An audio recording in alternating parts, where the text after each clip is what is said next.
Salam Kamir, kekaguman ilahi mengarah pada iman dan rahmat. Saudara-saudari yang terkasih, anak-anak kalau mandi bola itu senang sekali. Maka saya menemukan satu gepok bola ini, ya. Sering ada permainan seperti kolam besar, tetapi airnya bola. Seperti ini banyak sekali. Maka anak-anak sering mandi bola dan mereka senang sekali. Bahkan orang tuanya nunggui anak-anak mandi bola di sekitar situ. Ditunggu, kemudian akhirnya anak-anak itu akan merasa senang sepuasnya, dan orang tua dengan setia karena mencintai anaknya, dia menunggu sampai ngantuk, sampai digigiti nyamuk kadang-kadang, dan kemudian begitu anaknya sudah senang, sudah bosen di mandi bola, dia pulang. Selalu yang dituju kalau hari Minggu seperti sekarang ini adalah mandi bola, mencari di mall, kemudian main mandi bola ini. Maka daripada mandi bola, ada satu keluarga yang membeli bola yang banyak dibawa pulang dan akhirnya diberikan anaknya untuk bermain-main. Saudara-saudari yang terkasih, betapa bapak dan ibu itu mencintai anaknya, rela berjam-jam mengantri, rela berjam-jam hanya bengong nunggui anaknya, dan setelah anaknya puas, pulang. Dan anaknya kalau sudah minta pulang, tidak peduli orang tuanya mau mampir sana-sini, dia nangis harus pulang sekarang. Dan semua itu dihadapi dengan kesabaran. Anaknya dituruti dengan kesabaran. Mandi bola.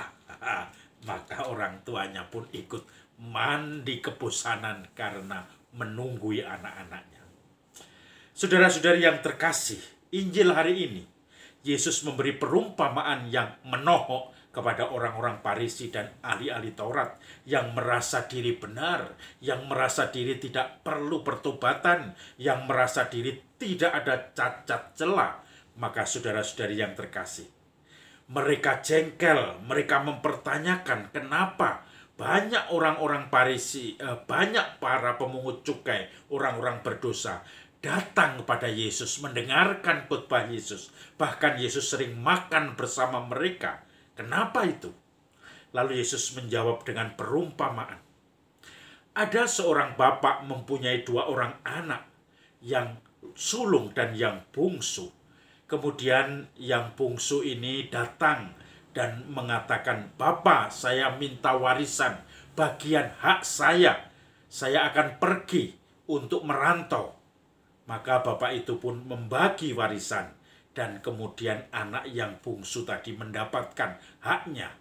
Kemudian anak tadi berjalan keluar kota, menghambur-hamburkan uangnya, dan akhirnya semua dipakai untuk pesta, untuk minum-minum, mabuk-mabuk, pelacuran, seperti Crazy Rich zaman sekarang yang ditangkapi polisi. Semuanya dikatakan murah amat, murah amat. Maka kemudian si bungsu tadi kehabisan uang. Dan suatu saat ada kelaparan, bencana yang melanda di tanah itu. Maka dia tidak bisa lagi mendapatkan makanan. Dia bekerja sebagai upahan oleh seorang tuan tanah dan tuan atas pemeliharaan atau peternakan babi. Maka dia pergi ke ladang, memelihara babi, merawat babi. Bahkan dia kelaparan, tidak ada yang ngasih makan. Dia ingin makan dari makanan babi yang bekatul dan juga dedek dan juga kotoran-kotoran. Tetapi itu pun tidak ada yang mau memberi kepada dia. Dia mulai berpikir, "Bapakku mempunyai banyak karyawan dan dia juga melimpah-limpah makanan. Kalau begitu saya akan bangkit kembali kepada Bapa. Bapa, saya telah berdosa terhadap surga dan terhadap Bapa. Saya tidak layak dianggap sebagai anak Bapa. Anggaplah saya sebagai anak orang upahan Bapa." Lalu dia pulang. Dari jauh bapaknya sudah melihat. Belum sempat si bungsu itu ngomong, langsung dia lari menyambut bapak itu. Dipeluknya si bungsu itu, dan dia langsung teriak, cepat kepada karyawannya. Kenakanlah cincin pada jarinya, kenakanlah sepatu pada kakinya. Dia kemudian kita akan pesta-pesta. Potonglah anak lembu tambun itu, karena anakku yang hilang sekarang sudah kembali. Semuanya penuh kegembiraan. Saudara-saudari yang terkasih, tidak ada kata atau syarat, tidak ada menanti atau gengsi bagi bapak itu. Dia langsung menyambut, dia langsung menerima, walaupun belum ngomong apa-apa anaknya. Artinya apa? Kegembiraannya itu melebihi kegembiraan yang lain-lain, karena dia menemukan anaknya yang telah hilang. Saudara-saudari yang terkasih, saya juga pernah menjadi anak yang hilang itu. Tahun 2011 saya mengajukan mundur dari SY dan bahkan dari Romo juga sebagai imam. Lalu saya bekerja di luar. Kemudian dalam pekerjaan saya mendampingi masyarakat adat Amung Medan Kamoro. Di situ ada konselor pendidikan. Saya mencoba mendampinginya. Saya juga kemudian merasa tidak pas. Kok kerja di sini tidak seperti yang saya harapkan. Saya kemudian mencari lagi pekerjaan di Timor Leste. Kemudian saya bekerja di sana, di Casa Production Audiovisual, membuat video-video atau film. Saya pun tidak kerasan di situ. Saya merasa ada yang hilang. Lalu saya bekerja pulang ke Indonesia. Saya di Austindo Nusantara Jaya. Kantornya di Kuningan, di gedung Indorama, lantai 7.